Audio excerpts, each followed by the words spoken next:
Salut à tous, nouvelle question-réponse aujourd'hui. Donc aujourd'hui, on va parler de gomme à mâcher pour se muscler la mâchoire. Donc comment développer la musculature de sa mâchoire, avoir des muscles, la mâchoire bien carrée à la Brad Pitt ou à la John Cena.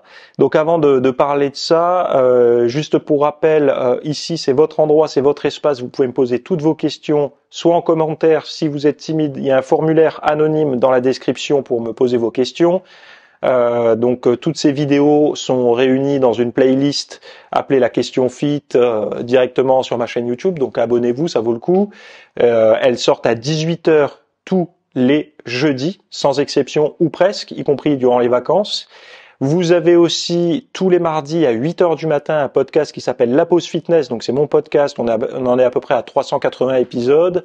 Donc c'est les actualités nutrition, musculation, fitness, santé et tout qui me parlent et avec lesquels j'ai envie de discuter, on va dire. Enfin de discuter, je discute pas avec des news, mais on va dire j'ai envie de vous apporter ces nouveautés-là. Donc vous trouverez ce podcast partout d'ailleurs, sur toutes les bonnes plateformes de podcast. Et vous avez également des cours que je propose en vidéo avec un guide en PDF à chaque fois justement pour pas vous lâcher comme ça. Vous avez même pas besoin de prendre des notes, tout est fait pour vous directement sur mon site tous les dimanches à 10h. Voilà. Donc vous avez tous les liens en note de cet épisode, de cette vidéo. Donc salut, je voudrais savoir ce que tu penses des gommes à mâcher pour développer la mâchoire. Donc j'ai vu qu'il y avait des vidéos qui étaient sorties là-dessus. Je les ai pas regardées, mais j'ai vu les vignettes. Il y a toujours des effets comme ça un peu des modes rouleau compresseur qui passent sur tous les youtubeurs et on voit tout le monde avec une vignette par rapport aux gommes à mâcher. Bon bah j'y échappe pas moi aussi visiblement puisqu'on me pose la question et je vais être honnête avec vous, j'ai jamais vu. Alors moi j'ai mâché beaucoup de chewing-gum, notamment des Airways Eucalyptus, les paquets bleus là. Mais quand je dis énormément, c'est vraiment pas mal. J'avais vraiment une habitude d'en manger pendant une période. Même avant l'entraînement, j'en prenais un et tout. Enfin, j'avais vraiment cette mauvaise habitude, hein, parce que durant l'entraînement, c'est pas forcément une bonne idée. J'ai pas une mâchoire, vous savez, hyper sculptée, hyper développée, comme je disais tout à l'heure, comme John Cena ou Brad Pitt ou Arnold Schwarzenegger. Donc pourtant j'avais une alimentation hyper protéinée en parallèle, je faisais tout pour avoir une musculature développée, donc forcément les bons réflexes alimentaires, de repos et tout. Bah, mes petits muscles de la mâchoire se sont pas développés. Donc moi honnêtement j'y crois moyen. Après des chewing-gums avec des taux de résistance très élevés, bah peut-être, mais je pense que ça sera pas suffisant pour vraiment développer la mâchoire. Il y a également des appareils, j'ai vu des trucs là sur AliExpress et tout. Des fois, je me dis c'est quoi, c'est des sextoys, c'est quoi ces machins-là? Ben non, finalement, c'est pour se muscler la mâchoire, enfin supposer se muscler la mâchoire. Alors il y a toujours des avant-après. Hein. Moi, j'ai jamais rencontré personne qui m'a dit ça a bien marché. C'est un peu comme les agrandisseurs de ce que vous savez. Je connais personne qui a gagné 5 ou 10 centimètres avec ce genre de choses parce que sinon ça se saurait quoi. Donc peut-être que vous allez gagner scientifiquement parlant, il y aura des études qui vont vous dire si on a montré une hypertrophie ou un allongement du membre, mais visuellement dans la vie de tous les jours, ni vous ni le reste du monde ne va le voir. C'est mon point de vue. Ça n'est que mon point de vue. Néanmoins, et d'ailleurs c'est marrant parce que les deux choses sont aussi compatibles. Si vous faites une perte de graisse, si vous perdez, donc moi par exemple, quand je prends du poids, c'est tout de suite au niveau du visage. C'est-à-dire que je vais conserver mes abdos, mais pendant une période, au tout début, je vais prendre du poids au niveau du visage.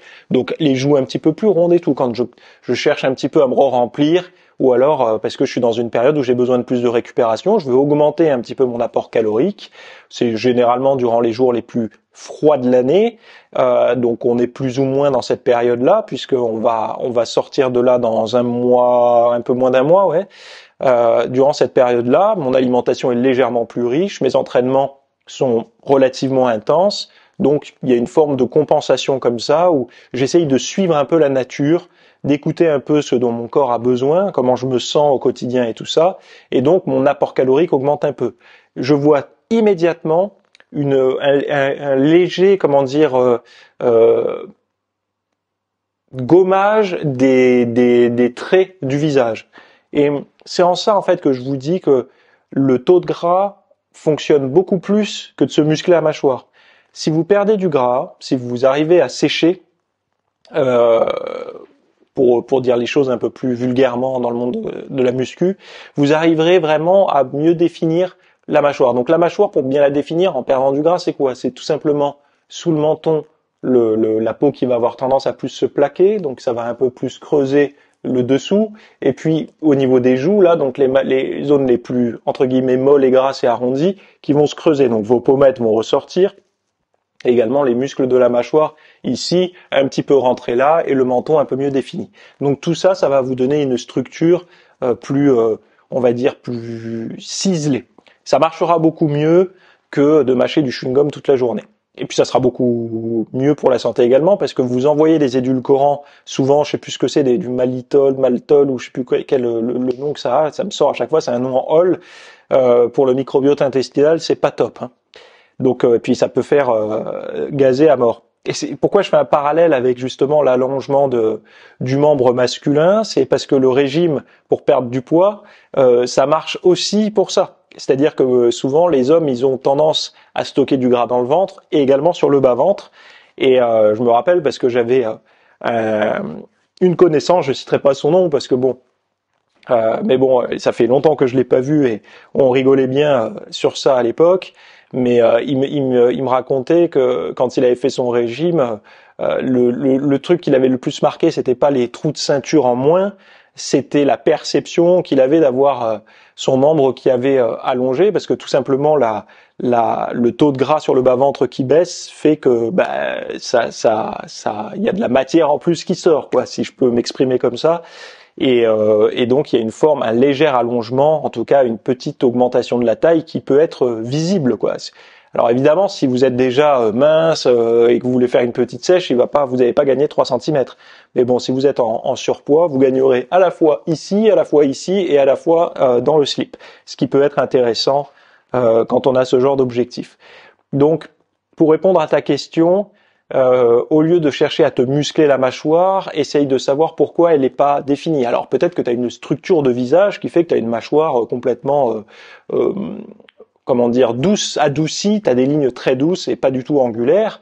Donc tu auras d'autant plus d'intérêt, si tu veux avoir un visage défini, à ne pas être en surpoids ou en tout cas ne pas être gras. C'est un petit peu, vous savez, comme je me souviens d'une époque où il y avait les téléachats qui tournaient en boucle le matin. Alors peut-être ça existe toujours. Moi, je regarde pas la télé. Elle me sert à deux choses, c'est à regarder des conférences et à me regarder des bons films ou des séries, mais je regarde plus du tout la télévision comme ça en live.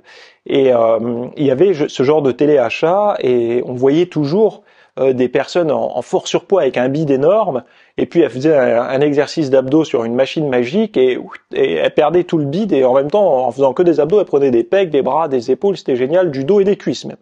Donc c'était toujours relativement fascinant, et il n'y avait pas de problème à l'époque de publicité mensongère où il fallait mettre des bandeaux noirs comme sur les comptes Instagram et tout ça.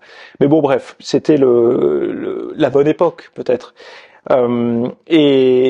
Et c'est vrai que tous ces trucs-là, moi, ça fait un peu rêver les gens. J'imagine la personne en fort surpoids qui se dit, je vais être plus jolie. Et la norme de jolie actuellement, tout le monde dit que c'est d'avoir une mâchoire carrée quand on est un homme, parce que ça fait viril et que la virilité est en perte. Et donc, enfin voilà, tout le discours actuel. Donc ils vont se mettre à mâcher n'importe quoi, à avoir des trucs, à des espèces de machines là, à se mettre dans la bouche pour mâcher. Mais c'est quand même étrange.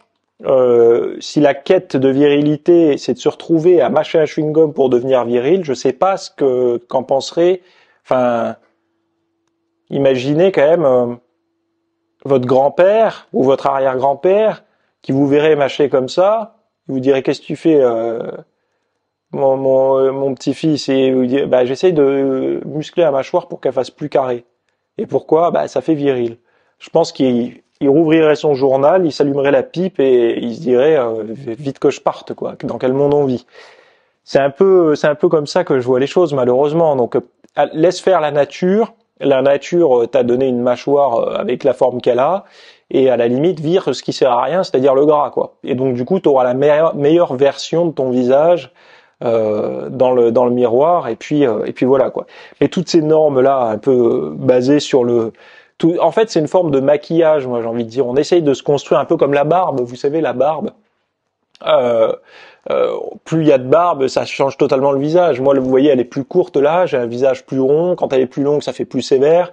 Il y a une chose perçue en fait par rapport au trait du visage. Alors, on essaye tous de se le cacher, mais c'est un peu la vérité. C'est que ce soit maquillage chez les femmes ou décolleté ou toutes ces choses-là. Enfin, en tout cas, on essaye toujours de masquer ses défauts et de mettre en avant ses atouts comme on peut, quoi. D'ailleurs, il y a une grosse anxiété, j'ai vu actuellement aussi pour les jeunes hommes qui n'ont pas de barbe, jusqu'à aller faire des implants de barbe et tout. Donc c'est un réel complexe. Avant, il y avait que les cheveux qui tombent ou les cheveux qui blanchissent, c'était un réel complexe. Aujourd'hui, il y a et les cheveux et la barbe. Donc tout ça ressemble quand même enfin, il y a une forme de mal-être en fait, hein, par rapport à toutes ces choses-là, quoi. Enfin, le temps que tu passes à te muscler la mâchoire, tu le passes pas à faire tes biceps, tes pecs, ton dos, tes cuisses et tout. Moi, je te recommanderais plutôt de miser sur l'entraînement de muscu, de garder ton fric en fait par rapport à ça, et de plutôt te tourner vers une perte de graisse, une sèche pour vraiment t'affûter. Et je dis affûter, c'est le corps et la gueule, hein, il y a tout qui s'affûte. Et pour ça, Cyril te mettra peut-être quelque part par là, le programme que je propose pour la sèche. Donc s'il le trouve pas, il me demande et je lui le donnerai. Mais mon programme que je propose pour sécher, qui contient 6 semaines de diététique, tu as également une partie sur l'entraînement. Le but est de vraiment décoiner rapidement. Il n'y a pas on prend notre temps et tout. Là, c'est du décoinage rapide. On est en version fitness, muscu, sèche. C'est pas, enfin voilà, c'est la méthode que j'ai utilisée en tout cas. Il faut être adulte et responsable et éclairé pour le faire, hein. C'est pas pour tout le monde, mais en tout cas c'est une méthode, on va dire dite plutôt de bodybuilding, hein, pour sécher, sans les stéroïdes anabolisants et tout le folklore des 8 repas ou 10 repas par jour évidemment. Donc voilà ma réponse à ta question. Donc on se retrouvera la semaine prochaine pour une question sur les morphotypes et la structure osseuse, des sujets qui font débat visiblement. Et en attendant, je vous souhaite à toutes et à tous une très bonne semaine. Bye bye.